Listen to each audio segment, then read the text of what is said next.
misalnya kayaknya anak-anak bosen nih kalau kita ajarin A, B, C, D sambil duduk gitu kan. Nah dari situ saya tergerak. Gimana nih caranya saya menciptakan sebuah kondisi belajar anak-anak tapi tidak membosankan. Iya, tetap dalam kondisi bermain. Jadi pemakai dari 2016. Tapi saya memberanikan diri untuk menjadi pengedar itu di tahun 2020. Kalau pemakai kadarnya masih ringan, Mbak. Kalau pengedar yang berat ini. Itu ya.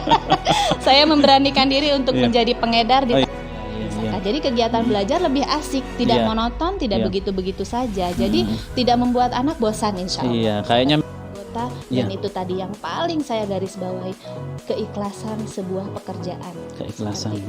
Dimana ketika kita bekerjalah dengan hati.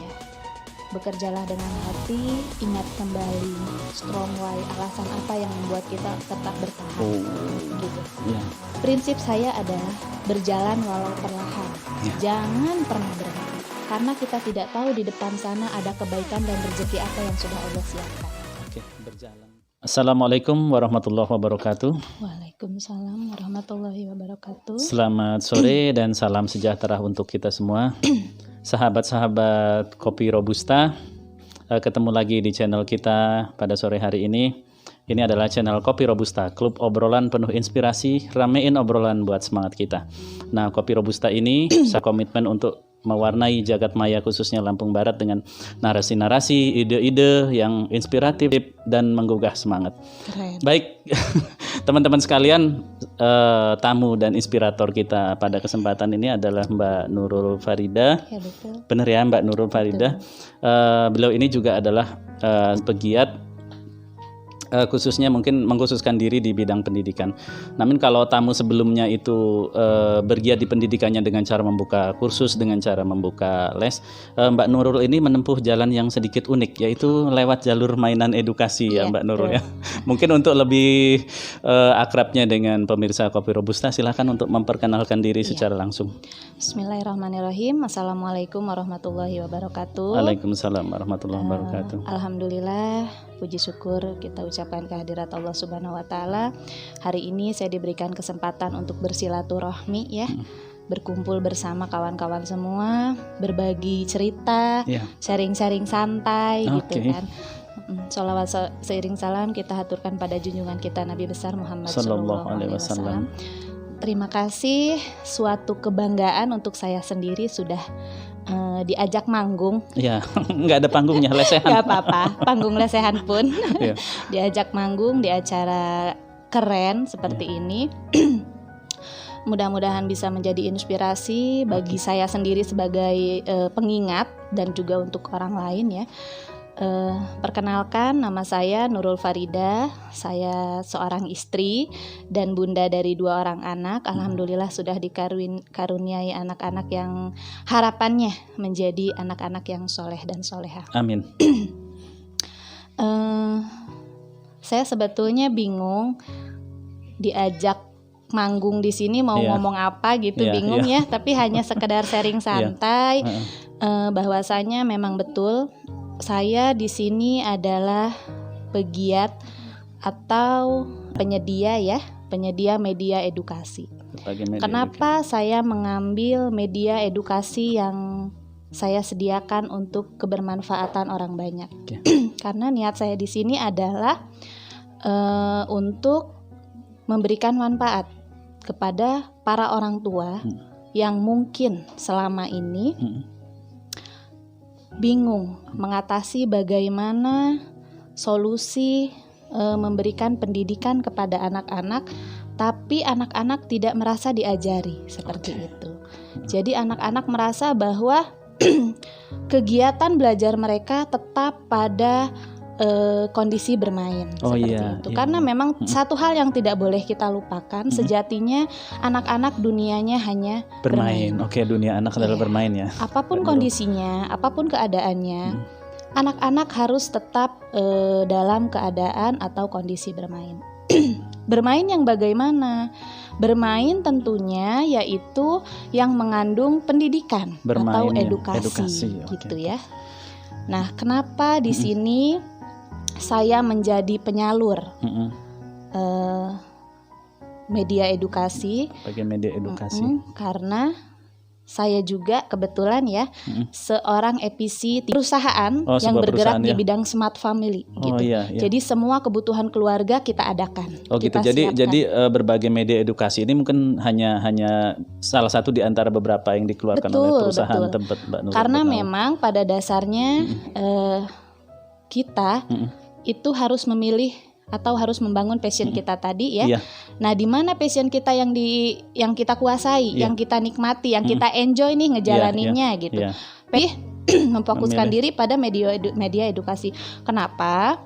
Jadi ini flashback cerita ya, kisah saya kenapa sampai saya bergerak atau menekuni fokus di bidang media edukasi ini. Oke, maaf sebentar Mbak Nur, sebelum kita masuk ke pendalaman mungkin di antara pemirsa juga ada yang bertanya-tanya selain bergiat di main edukasi mungkin punya latar belakang bekerja di satu instansi atau lembaga barangkali. Saking asiknya ya sampai lupa. Sampai lupa bahwa enggak apa-apa, nanti profil mainan edukasinya kita perdalam di sesi-sesi selanjutnya. Iya, saya memang bergerak di dunia pendidikan. Saya seorang tenaga pendidik di salah satu sekolah yaitu Yayasan Al-Furqon. Saya mengajar IPA di MTS dan MA Al-Furqon gitu. Karena memang saya bergerak di bidang pendidikan. Kemudian kawan-kawan saya juga sering mengeluhkan, aduh gimana ya caranya, kayaknya anak-anak bosen nih kalau kita ajarin A, B, C, D sambil duduk gitu kan. Nah dari situ saya tergerak, gimana nih caranya saya menciptakan sebuah kondisi belajar anak-anak tapi tidak membosankan. Tetap dalam kondisi bermain. Jadi ini memang boleh dibilang berhubungan langsung dengan profesi sehari-hari yang Mbak Nurul jalani. Tapi ketika seseorang memutuskan untuk memilih bergiat di satu bidang usaha kan biasanya memang ada satu momentum ya yang bikin kita celing, saya pengen ngerjain ini gitu. Kira-kira itu momentumnya datang kenapa dan bagaimana dari mana gitu? Ya? Jadi saya cerita sedikit ya. Tahun 2016 tepatnya pada saat itu anak saya si kakak Gibran itu usia 6 bulan. Beliau itu tipikal anak yang saya lihat dari bayi senang mendengarkan nyanyian-nyanyian, senang mendengarkan suara-suara yang sifatnya membuat dia bersemangat untuk melakukan gerakan-gerakan aktif ya, seperti meronta-ronta atau menendang-nendang gitu kan. Kemudian di sekolah itu kebetulan kepala sekolah saya sendiri tempo hari itu membawa boneka ini. Nah ini namanya Hafiz Doll, ya gitu. Saya tertarik, Mbak itu boneka apa sih? Kok lucu banget, bisa ngaji, bisa nyanyi gitu. Saya berpikir kayaknya ini cocok nih sebagai media pendukung si kakak untuk belajar dan bermain. Beliau bilang kegunaannya yaitu untuk merangsang pola pikir anak, kemudian gerak gitu kan. Saya tanya, gimana caranya untuk beli itu? Harganya berapa? Beliau bilang harganya sekian, nominal yang menurut saya pada saat itu cukup memang besar. Saya masih honorer ya, cukup besar banget. Saya ngebayangin, Masya Allah 2 juta sekian, gimana bayarnya? Sedangkan gaji saya bla bla bla bla gitu. Tapi dengan tekad yang kuat saya nggak pernah takut. Artinya gini, Mbak Nurul merasa bahwa itu adalah penting gitu kan, itu adalah penting sehingga penting. Harga itu bisa nomor sekian gitu kan. Makanya sampai saat ini saya tekankan kepada para orang tua jangan pernah takut dengan harga yang mahal. Karena apa? Insya Allah kualitas sesuai seperti itu. Karena apa, pendidikan itu yang nggak murah gitu. Tanggung jawab yang harus kita berikan terhadap anak-anak memang besar gitu kan. Pernah ada kalimat mengatakan bahwa kita kerja untuk anak, memang betul gitu kan. Kita kerja untuk anak memang betul. Salah satunya untuk apa? Mendukung pendidikan mereka seperti itu. Loh Mbak, kok masih bayi udah dikasih pendidikan? Ya dong, kan pendidikan itu memang sejak kita lahir ya Mbak betul, seperti itu. Bahkan mungkin dari masih ketika di dalam kandungan pun sebenarnya proses edukasi sudah dimulai ya Mbak ya. Untuk merangsang itu tadi. Cuman gini, kira-kira apa kaitannya dan apa pentingnya mainan edukasi ini misalnya ketika dihubungkan dengan gejala bahwa banyak di antara kita yang baik orang tua maupun anak-anak misalnya kecanduan gadget, kecanduan media sosial atau kecanduan nonton TV dan sebagainya. Mungkin ini memberikan alternatif semacam pengalihan, barangkali pengalihan yang positif gitu, Mbak. Iya betul. Jadi hadirnya media edukasi ini adalah sebagai alternatif agar anak-anak tidak terlalu fokus dengan gadget dan televisi gitu kan. Media edukasi ini sendiri tidak hanya berupa produk elektronik seperti ini, lebih tepatnya banyaknya buku ya. Jadi bagaimana caranya anak-anak ini mengisi waktunya tidak hanya dengan dihadapkan pada gadget YouTube. Ya mungkin memang sebagian anak-anak nonton YouTube itu ya memang video konten edukasi, anak-anak gitu, konten yang pas untuk anak-anak. Cuman kan yang harus kita khawatirkan adalah dari segi radiasi misalkan. Kalau terlalu lama menatap layar gadget barangkali. Kemudian konten-konten yang berseliweran, iklan-iklan seperti itu yang tidak kan sepenuhnya gitu. mungkin bisa dikendalikan dan itu disensor. Tidak bisa kita kontrol kan gitu. Jadi bagaimana caranya dengan adanya media edukasi, buku-buku pendukung ini, kegiatan anak bisa lebih bermanfaat gitu kan, bisa lebih full edukasinya gitu tanpa harus mengurangi kegiatan bermain mereka. Kok bisa Mbak belajar sambil bermain? Ya bisa gitu kan. Dengan mereka mendengarkan lagu-lagu, mendengarkan murotal, itu mereka bisa lakukan sambil mereka bermain. Mungkin tanpa sadar itu masuk ke dalam pikiran bawah sadar mereka seperti itu. Saya di rumah pun menerapkan hal seperti itu. Saya tidak menuntut anak-anak saya nih buku baca, nih smart habis tonton, tidak. Tapi ketika mereka sedang main mobil-mobilan, sedang main apalah yang mereka lakukan, saya setelkan murotal, saya setelkan lagu-lagu edukasi atau film-film yang mengandung pendidikan. Gitu, barangkali karena ketika anak-anak bermain itu kan sebenarnya gelombang otaknya masuk mode relax, yang ketika saat itulah saat yang tepat barangkali untuk memasukkan pesan apapun yang ingin kita sampaikan ke sana kan gitu. Baik, ini sebentar Mbak Nurul, sebelum kita masuk nanti kan kita akan tetap membedah produknya satu persatu gitu. Cuman sebelum kita masuk ke sana, ini kan mainan edukasi mungkin khususnya bagi kita yang tinggal ya katakanlah di tengah kampung halaman kita yang seperti ini gitu. Betul. Itu mungkin bisa jadi dianggap mungkin berat dan mungkin sementara orang bilang itu nyeleneh sih, untuk apa sih kita untuk apa kita dengan benda semahal itu, tujuannya apa sih sebenarnya? Gitu. Pernah Mbak Nurul ngadepin situasi yang kayak gitu? Sering banget gitu. Bahkan alasan-alasan seperti itu yang pernah membuat saya down.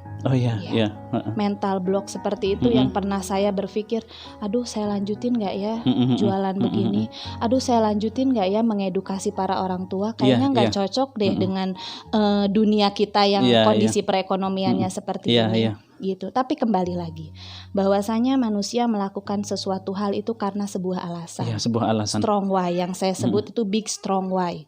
Saya mengatakan itu big, besar. Kenapa? Saya harus kuat menghadapi apapun yang terjadi karena ini pilihan saya. Gitu. Karena memang hidup itu kita yang menentukan. Kalau kita ingin menggapai impian-impian kita, salah satunya apa impian kita? Mengedukasi seluruh orang tua sejagat raya, kalau bisa dari Sabang sampai Merauke.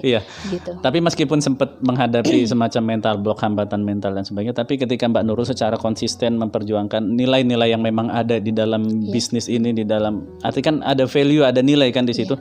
Mungkin perlahan-lahan kan Mbak Nurul juga ketemu frekuensi yang pas, siapa yang memang pangsa pasar yang cocok dengan ini gitu. Berapa lama ke proses itu Mbak Nurul? Saya hitung mulai saya jadi reseller, saya jadi pemakai dari 2016. Tapi saya memberanikan diri untuk menjadi pengedar itu di tahun 2020. Kalau pemakai kadarnya masih ringan Mbak. Kalau pengedar yang berat ini kan.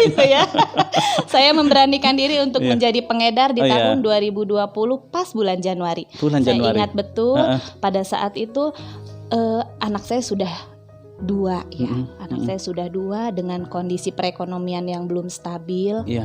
Saya berpikir bagaimana caranya saya menambah penghasilan untuk membantu perekonomian keluarga agar suami tidak terlalu berat. Karena saya tipikal ibu yang banyak mau. Salah satunya apa? Ikut arisan yang harganya jutaan. Itu kan kasihan kalau minta sama suami. Jadi saya berpikir bagaimana saya caranya bisa membayar arisan-arisan itu dari komisi yang saya dapat. Saya memberanikan diri sama kepala sekolah tadi, Bu, gimana ya caranya kalau saya gabung reseller? Oh boleh Mbak, silakan Mbak hubungi ini nanti ikut training ini. Dan memang betul yang kita jual itu bukan istilahnya produk kaleng-kaleng, Iya, sehingga penjualnya pun harus yang betul-betul menguasai ya produk knowledge yang ada itu harus betul-betul dikuasai gitu kan. Bagaimana caranya agar mereka bisa menguasai, mengikuti training. Saya yang punya anak tahu usianya begitu dekat, harus dihadapkan dengan training online yang aduh menurut saya menguras tenaga dan pikiran. Itu saya dari situ aja sudah sempat down, tapi bismillah, kembali lagi kepada niat awal saya tadi, bahwasanya saya harus terus jalan gitu kan. Berarti segala macam training itu sebenarnya boleh dibilang untuk seorang ibu rumah tangga ya keluar dari zona nyaman juga. Kan enak keruan main sama anak atau kalau ada waktu rebahan gitu ya. Bener banget Pak. Jam 10 malam begitu anak-anak tidur kita harus buka materi, harus ngerjain tugas, belum lagi follow up customer yang sudah tanya-tanya gitu kan. Itu kan sebuah keharusan gitu kan. Memang benar-benar menguras tenaga, pikiran, waktu. Cuman kembali lagi kepada niat awal dan alhamdulillah suami saya supportful. Support gitu. Ya. Itu mungkin sesuatu yang luar biasa kalau di dalam satu keluarga satu frekuensi support. Saya menganggap sudah 1 tahun ini saya bergelut di media istilahnya jual media edukasi ini, saya tidak menghilangkan bahwa betul-betul ini adalah ridho dan support dari suami saya gitu. Sampai saya merasa inilah kekuatan saya gitu. Saya harus membuktikan kepada keluarga saya harus bisa atas support suami ini gitu kan. Ya, jadi perjalanan saya untuk membangun personal branding tentang media edukasi ini khususnya itu 1 tahun. 1 tahun. Alhamdulillah tepat 1 tahun di bulan Januari ini saya direkomendasikan untuk naik level ya menjadi yang saat ini saya lakukan, yaitu FVC sebagai konsultan tersertifikasi sebagai konsultan. Alhamdulillah sampai Januari ini 1 tahun saya bergelut di bidang ini. Saya sudah membawa insya Allah 30 reseller, walaupun yang aktif ya hanya beberapa, tapi alhamdulillah itu sangat membantu gitu. Itu biasa terjadi di dalam bisnis jaringan apapun biasa terjadi. Baik Mbak Nurul, mungkin nanti sebelum kita kupas berbagai sisi motivasi dan inspirasi dari bisnisnya Mbak Nurul, mungkin karena di sini sudah ditampilkan beberapa produk media edukasi, mungkin secara singkat bisa diperkenalkan Mbak Nurul ini apa aja yang ada di depan meja ini. Silakan Mbak. Saya mulai dari buku-buku ya. Buku. Jadi ini adalah buku-buku premium hadir untuk menemani kegiatan belajar dan bermain anak-anak. Kenapa buku-buku ini tebelnya kayak buku-buku orang kuliahan? Inilah yang menjadikan buku-buku ini harganya ya memang kalau diuangkan itu senilai dengan harga kulkasnya emak-emak mungkin seperti itu. Tapi tidak ada halangan, tidak ada rintangan untuk para ibu, para orang tua untuk menghadirkan media edukasi pendukung tumbuh kembang anak-anak kita.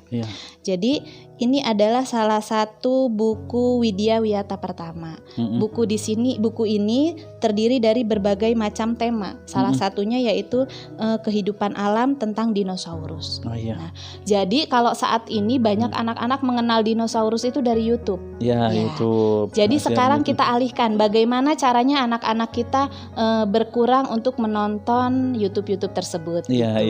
Tentunya isinya pun sama, lebih lengkap malah ya. Nah, selain anak-anak mampu mengetahui berbagai macam jenis dinosaurus, ini juga akan mendekatkan hubungan antara orang tua dan anak. Jadi sambil kita mengenalkan isi buku dinosaurus ini, kita membacakan, otomatis ada interaksi. Ada interaksi antara. Beda dengan dia kalau gadget, nonton. Dia akan sangat pasif gitu ya. Kalau dia nonton adek dia nggak akan konsentrasi lagi dengan panggilan itu. Nyaris autis ya. Betul. Tapi kalau melalui buku, jadi kita ada hubungan seperti itu. Kemudian ini sama ya buku-buku dengan jenis yang sama. Kemudian mungkin ada temanya beda. Di Tiga Raksa ini ada buku Cakrawala Pengetahuan Dasar. Nah, Cakrawala Pengetahuan Dasar ini mengajak anak-anak untuk berinteraksi. Salah satunya yaitu tebak siapa aku. Nah, bagaimana interaksi anak-anak dengan orang tua? Nih, misalkan di sini ada gambar gajah. Anakku sayang, bagaimana bunyi gajah, Nak? Misalkan. Waduh, Bunda, Kakak kan belum tahu bunyi gajah seperti apa.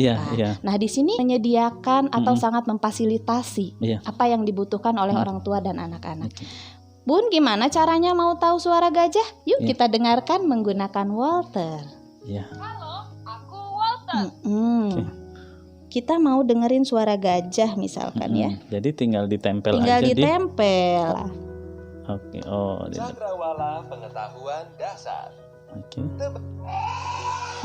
Ya. Oh, Bunda, ternyata suara gajah itu seperti ini ya. Ya. Nah, ada interaksi yang terbentuk. Ya. Ada sebuah kehangatan gitu. Jadi kita sebagai orang tua betul-betul memaknai, oh ternyata memang anak kita yang dibutuhkan anak kita itu seperti ini. Ya, Kedekatan, kehangatan. Bukan hanya saja baju yang mewah, Ya. makanan yang enak. Ya. Gitu, mainan yang bagus. Mereka diciptakan bukan hanya untuk sekedar hidup. Ya. Mereka diciptakan untuk mengetahui bagaimana kita sebagai orang tuanya mencintai mereka. Oh iya, dengan tool seperti ini kan artinya anak-anak juga belajar itu mungkin dapat pengalaman yang hampir langsung konkret ya, betul. tanpa perlu kita deskripsikan suara betul. gajah itu kayak apa, dia bisa dengar di kebun langsung. binatang itu ada ini, ada ini. Gambarnya mana mah? Gitu Iya. kan? Itu kan sebuah kesulitan Iya, untuk iya, kita. iya. Dan- Tapi dengan hadirnya buku-buku edukasi ini, Iya. insya Allah sangat membantu kalau menurut saya. Oke. Gitu. Selain buku mungkin Selain ada buku, apa lagi kemudian nih? ada Ini media. dua buku ini mungkin sama lah, Iya, sama. cara Kemudian penggunaannya ada sama. media untuk mengaji. Jadi ini ada namanya paket Mushaf Makomat for Kids. Di sini juga ada paket lengkap Al-Quran, Iqra dan ensiklopedia bocah Muslim. Isinya sama, hampir sama, yaitu untuk kegiatan anak-anak mengaji.